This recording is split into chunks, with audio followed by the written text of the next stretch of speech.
Hey everyone, welcome back to homerecordingmadeeasy.com, learningtomix.com, and here on my YouTube channel. And this time out, we're going to take a look at another one of the CLA all-in-one plugins by Waves. This time out, we're going to take a look at the Unplugged plugin on acoustic guitars.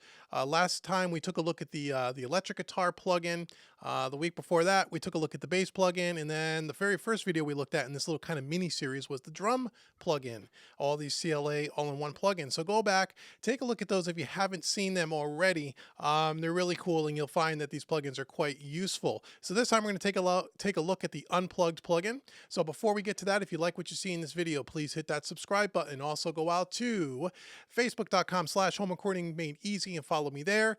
And for more tips, tricks, concepts, and training around all aspects of home recording, mixing, and mastering, head on over to homerecordingmadeeasy.com. Check out the Made Easy series as well as the Quick Mix series, as they will help you make better music in your home studio, I promise. And now let's head on over to Studio One, and here we are with the Unplugged plugin. Now, like we said in the last few videos, these all-in-one plugins are laid out exactly the same. It's a nice, quick, and easy way to throw these on your tracks, have very few controls. It's a very, very musical plugin. You don't need to know a lot about the under the hood workings of a compressor or an EQ. You can just go ahead and move some faders and choose a couple of modes, and you get something that sounds good pretty quick, which is great for the beginner and the newbie who really is maybe intimidated by the all the controls on a compressor or on an EQ for that matter.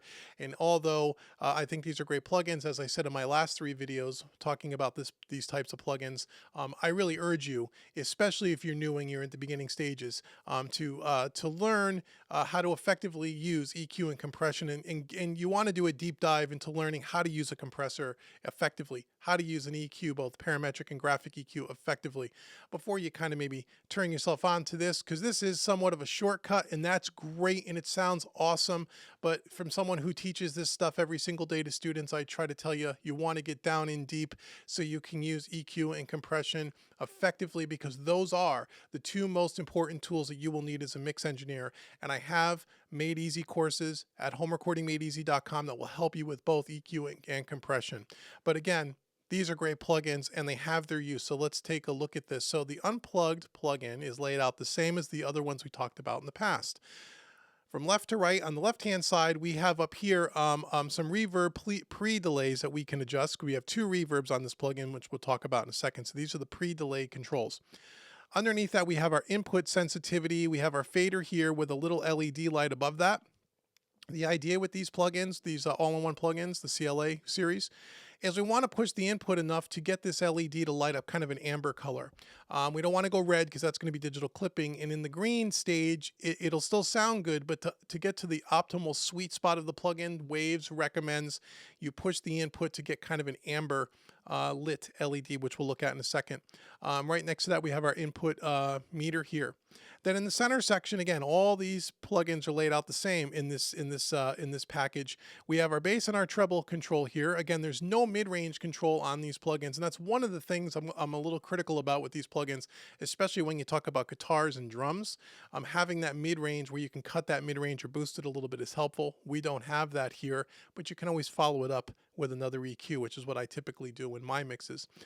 So again, on the bass side, we have plus or minus 10 dB, and we have this little button up here with the arrow that lights up, and we have 4 modes here, off being off position. The first mode would be the sub frequencies, the low end, and then we hit the button again, lower frequencies of the bass, and then the upper frequencies of the bass. So again, if you don't really know where the acoustic guitar kind of sits and know the actual frequencies themselves, you can just cycle through these, throw the fader up and down, and get it to sound good. That's kind of the shortcut, so to speak. Okay. Next to that, we have our treble, plus or minus 10 dB. Same concept. We have off mode, we have bite, we have top, and we have roof. Okay, so as you can probably imagine by the names, we're starting off in the high upper mids to on bite, a little bit higher frequencies on top, even higher frequencies on roof. Okay. The next to that, we have our compressor, and our compressor we have 3 modes. We have push, spank, and wall. or off. Push is going to be kind of really light compression, more transparent. Spank is going to be pushing it a little bit harder, kind of really taming those transients, especially on something like an acoustic guitar. And wall is going to be slamming it all together. And we'll listen to that in a bit. Then next to that, we're going to talk about our two reverbs. We have two reverbs on this plugin. We have Reverb 1, which has a room setting, a hall setting, and a chamber setting.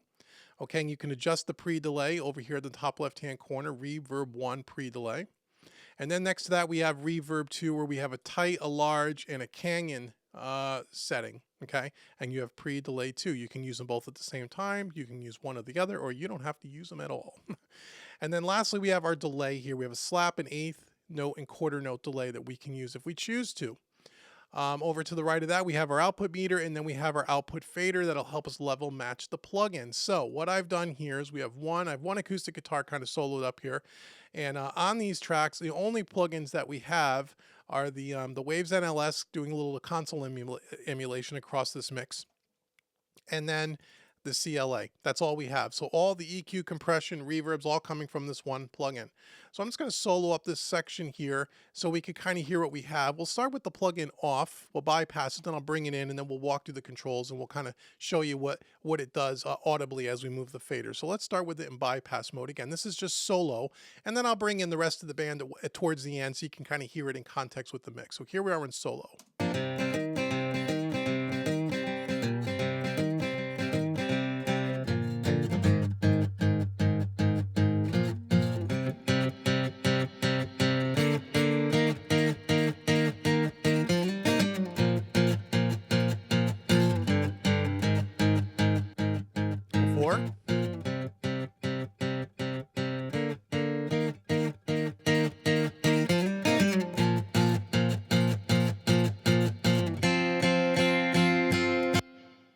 And there's our reverb. You can hear the tail of that. So that's what it sounds like in solo, okay?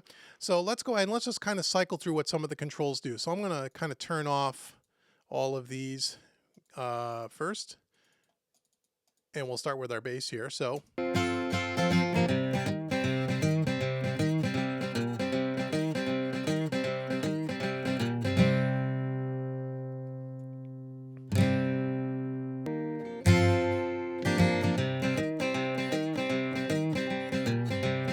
it thickens up the very bottom end, right? So now remember, also keep in mind that this LED is in the amber zone. See? It's kind of where we want it. We don't want it down here in green, right? We want to push the plug in a little.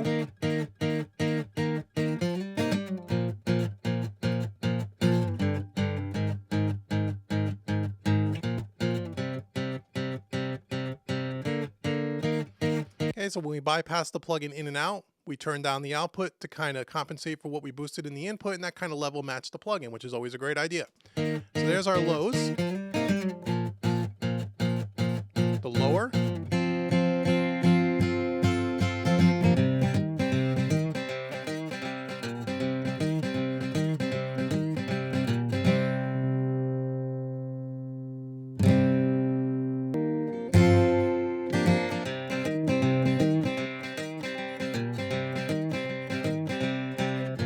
Okay, bass is pretty self-explanatory, right? So you choose sub, lower, or upper. You plus or minus 10 dB depending on what you like, or you can leave it off if you want to. I left it off because in the context of the mix with electric guitars, bass, and drums, I didn't need to have any real low end in the acoustic guitar. Let's look at the treble now. Here's the bite.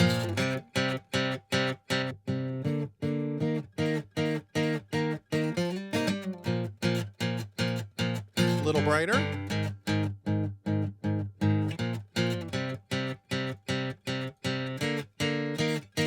Brighter.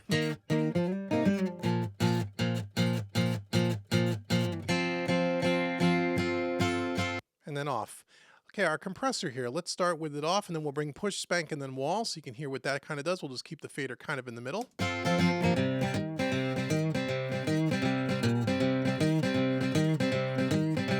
So the first thing you hear, and I'll do that again, I probably did that a little too quickly for you. You should instantly hear, as soon as I click that on to push, all of a sudden the acoustic guitar pulls a little more forward, gets a little bit tighter sounding. Very light compression. It's very musical. So let's try that again. I'll turn it up a little bit so you can hear it. We'll start with it off. Let it cycle around again.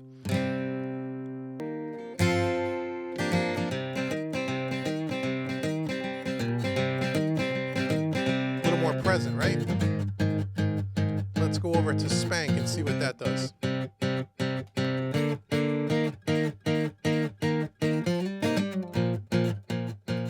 Wall.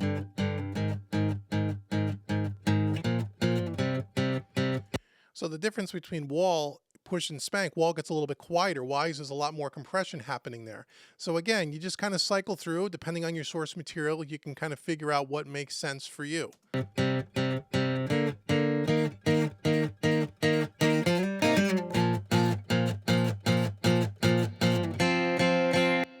Let's take a listen to some of the reverb. So the reverb's kind of strong here. Even all the way down, right? So let's cycle through room, hall, chamber.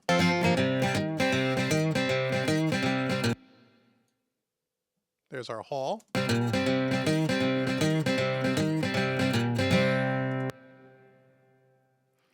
Much longer decay on the chamber, right? Let's try the reverb too and see what we have there.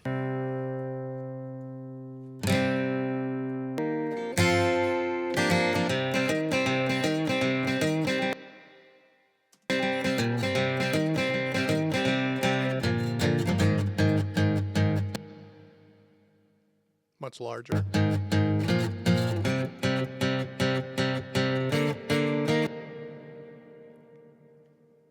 As the name suggests, a Canon, massive amount of reverb, right? So for me, I was just kind of keeping it on room. And again, this sounds like a lot on its own, but in the mix, it helps. Oops. Let's go back to that. We don't want to do that. Okay.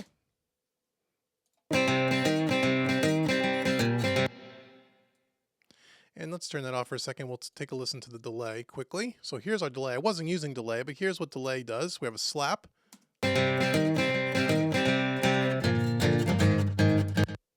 Very subtle, very quick. Eighth note. And quarter note. Okay. So we're going to turn that. Don't need that. So we got our reverb here.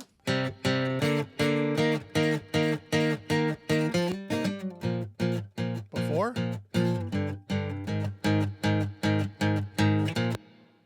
Okay, we can turn down the output a little bit more. Now let's bring in our drum, bass, and a couple of our electric guitars here just to hear what it kind of does to the while it sits in the mix, is what I'm trying to say. Okay, so because that's how you want to kind of use these in context of the mix. Now that you kind of know what the plugin's all about.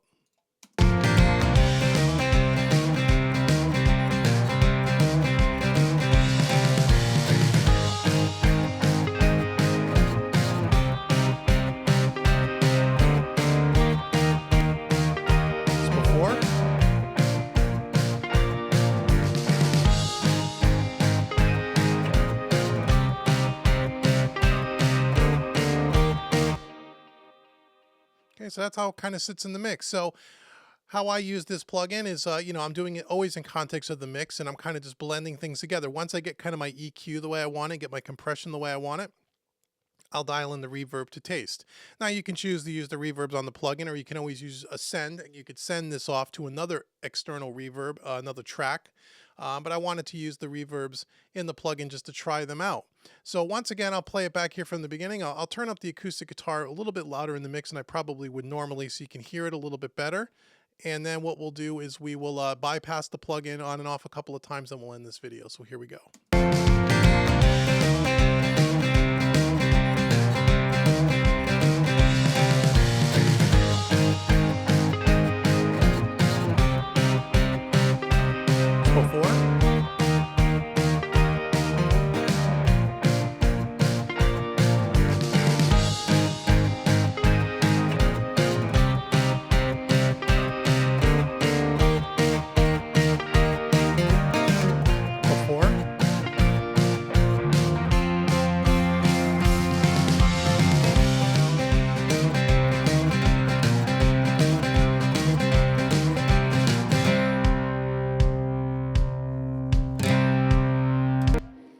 Okay, so that it's again it's an easy plugin to use. It is super musical. Again, it's great for the beginner who doesn't want to get involved in all the intricacies of compression and EQ. Wants to throw this on, choose their mode, throw around a couple of faders. The next thing you know, you got something that's very usable, and everything is built into one plugin: compressor, reverb, in some basic EQ controls, and you can get yourself a track that sounds pretty good pretty quickly. But as I said earlier, I would urge everyone, especially the new beginners and people who have a limited amount of experience in mixing, that really don't have a handle on EQ and compression, that you really want to consider getting a handle on that stuff as you go down the mixing journey, as it were, and not just rely on plugins where you have presets and those kinds of things. And speaking of presets, if you hit the load button here, there's all kinds of presets here that were developed by Chris Lord Algae to help you kind of get in the ballpark as well. And a lot of these sound great too. Some of them not so much, but a lot of them sound good. You can check those out.